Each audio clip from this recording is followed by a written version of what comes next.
Mercy, you finally arrived. Wipe the dust from your shoes and come in, sugar. Your presence will be such a tonic for poor, dear Mrs. Beaumont. She's been fanning herself by the window in a state of absolute agitation awaiting you.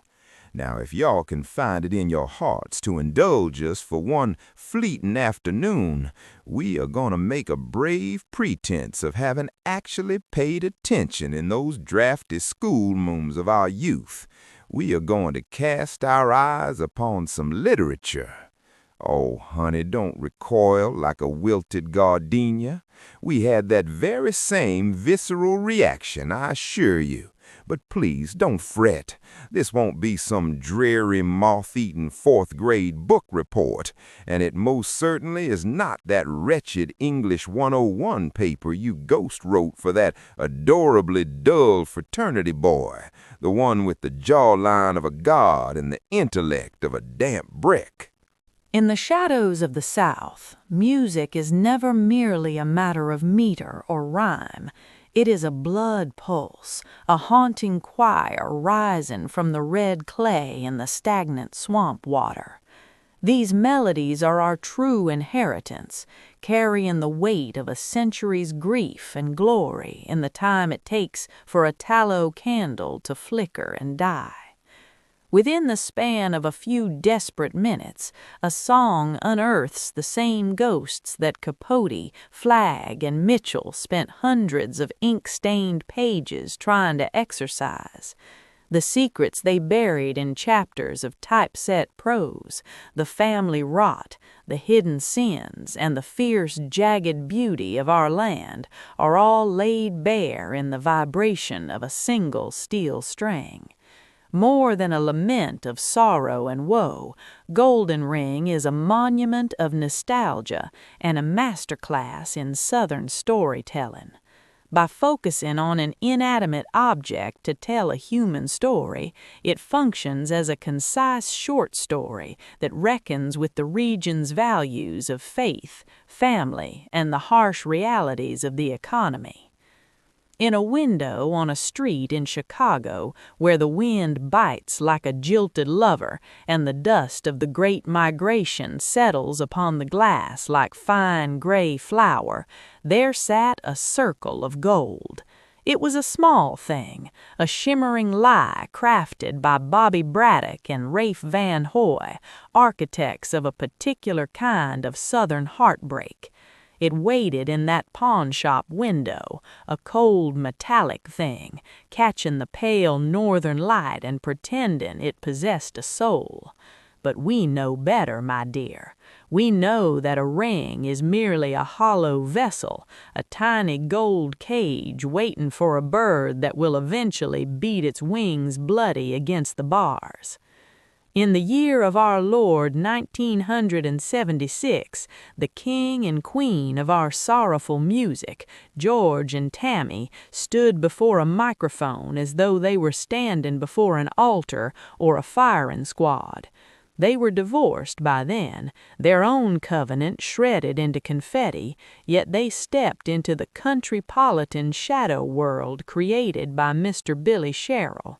He draped the air in lush weeping strings and a pedal steel guitar that moaned like a widow at a graveside. This was the Nashville sound, a sophisticated veneer over a raw, bleeding heart. When they sang, it wasn't mere performance, it was an autopsy. They were the ghosts of their own marriage, haunting a melody that belonged to every man who ever traded his last paycheck for a promise, and every woman who ever believed the shine would last. The story begins with a young man, his hands perhaps still stained with the grease of a factory floor or the red clay of a home he left behind for the promise of a northern wage. He gazes at that glittering band in the dusty shop.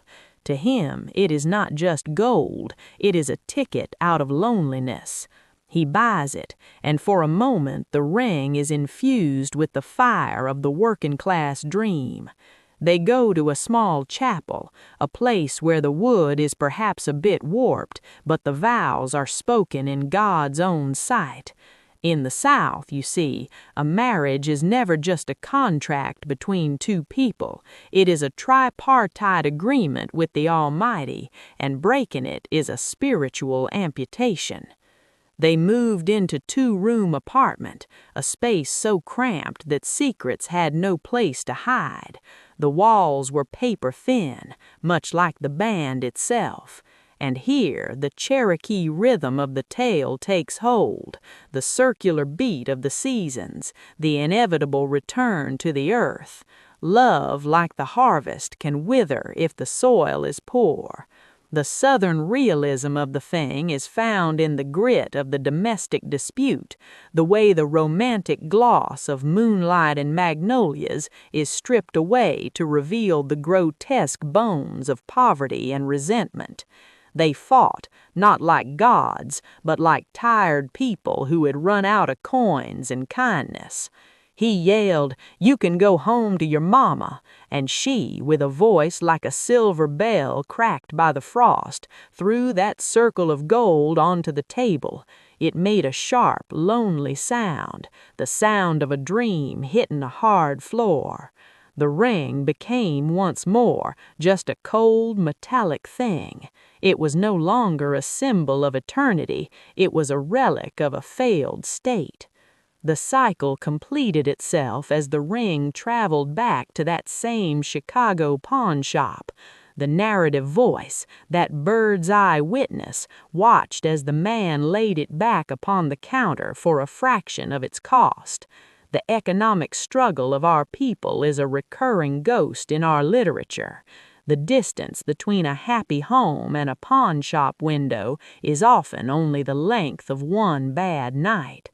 It sat there, discarded among the watches of dead men and the guitars of failures, waiting for the next hopeful couple to walk by and see their reflection in its false promise.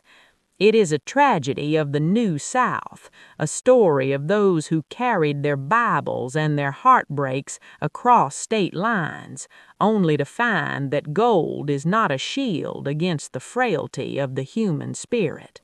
The golden ring remains a monument of nostalgia, a dirge that reminds us that while the gold may be untarnished, the hands that wear it are always, inevitably, made of dust. Now don't stand there looking at me with those wide, wounded eyes, honey. I can't bear a scene when the humidity's this high. If you're looking for that melody, that sweet, aching little tune we just talked about, it's waiting for you down in the description. It's tucked away like a love letter you weren't supposed to find, but there it is, plain as the moon over the delta. And listen to me, sugar, don't be cruel. Reach out your hand and tap that like icon, and for heaven's sake, subscribe to us. A soul needs a little attention to keep from fading away into the wallpaper, and we've always depended on the kindness of strangers like you.